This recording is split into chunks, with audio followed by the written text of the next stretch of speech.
Lately, I've been doing a lot of thinking, a lot of pondering, a lot of reflecting, and not on the usual things I think about, like Arbor Day explosions or how I can grow more yields of crunch berries in my garden, but about what's going on at retail with adult collector figures, or at least that's what we call them.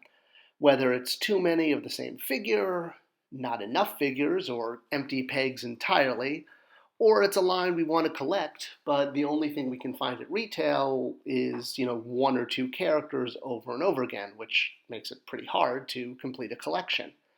There's a lot of frustration about this, and a lot of posts online, and heck, a lot of YouTube videos about this. Well, after spending a lot of time in a locked basement with no doors, no windows, and no food for 9 weeks, I finally came up with a conclusion. And I wanted to kind of share my insight for all of you. Well, why is it worth listening to me? Well, one, because I'm going to pay you off, but two, I worked in the toy industry for 25 years, and I'm also a collector, and that's given me an insight into how toy companies work and how product is developed. I've gotten to work on product that I grew up collecting, like He-Man. That's me in the middle there in the green with Stratos on my head. And I've gotten the absolute privilege of growing up to work on these toys, but toys for the adult collector, like me. All right, so enough about background. Let's kind of jump in and see if we could grab this problem. So, how do you know when you have a product that's for the adult collector? Can you look at the age grade? Can you look at a print ad? Can you look at the source material, where it comes from? There's a lot of different ways that people have tried to label adult collector product over the years. But that's kind of one of the issue. Well, is this toy adult collector? It kind of depends on what year it is. In 1978, it was absolutely a kid product. But today we look at it and say it's for an adult collector, but it's the exact same thing. So really, the best way to understand if you have an adult collector product is location, location, location. What do I mean by this? Well, where is the toy located?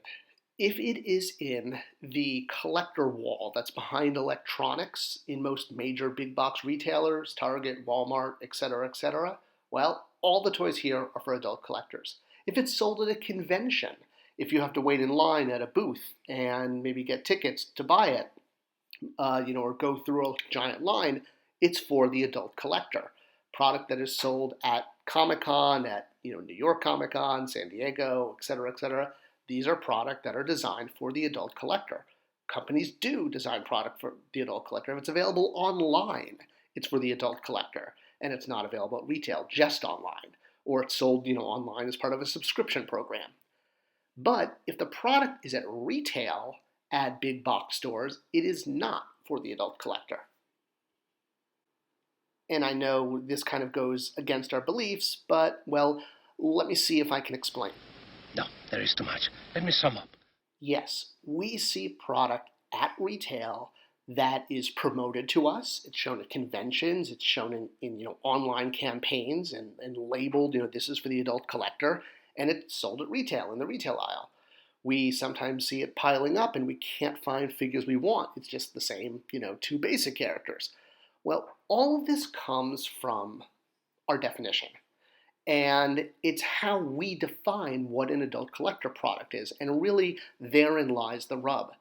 It's not just about the definition. It's really what matters is the definition.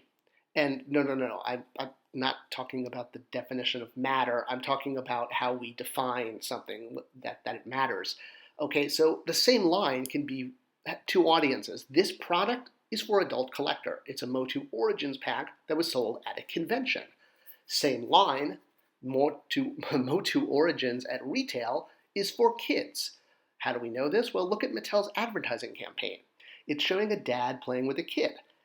Motu Origins is for dads, moms, parents who grew up with the brand who now want to share it with their children, not necessarily collect it for themselves. Yes, Mattel does run programs that are going to also advertise this line to collectors because they do want that extra 20% of sales that collectors make up, but the bulk of sales are kids. And that's why you see the main characters, Skeletor and He-Man, hanging at retail. Well, the reason you see them hanging is because it hasn't really caught on with kids because of a lack of entertainment at the moment. Hopefully, once entertainment is out in the fall, it'll change things. All right, so let's get a better example. Let's jump into our Wayback Machine and take a look at some figures over the past 40 years and see if we can help define, is this for an adult collector? When this came out in the 70s, how about this one from the 80s? For an adult collector or for a kid? How about this one? Kid or adult collector? Or finally this one, kid or adult collector? Well, the obvious answer is all of them or none of them. A toy that used to be for a kid becomes an adult collector product after a certain amount of time, but you could still give that product to a child and they're still going to play with it. We create these labels. So here's another example. Okay, what would you call this? Would you call this Hot Wheel a toy for a collector, or would you call this a 99-cent toy that you could buy for a kid? Well, at first glance, it obviously looks like a 99-cent toy, but oh, it's a $500 Hot Wheel because it's extremely rare. Or same thing with doll category. This Barbie doll looks pretty, has her red dress, has her rooted hair and a giant silver bow, and it's a $1,200 Barbie. All of this shows that the way we look at an adult collector product depends entirely on our own point of view. A certain point of view? And on how we label things. We are the ones who choose to say that's for an adult collector.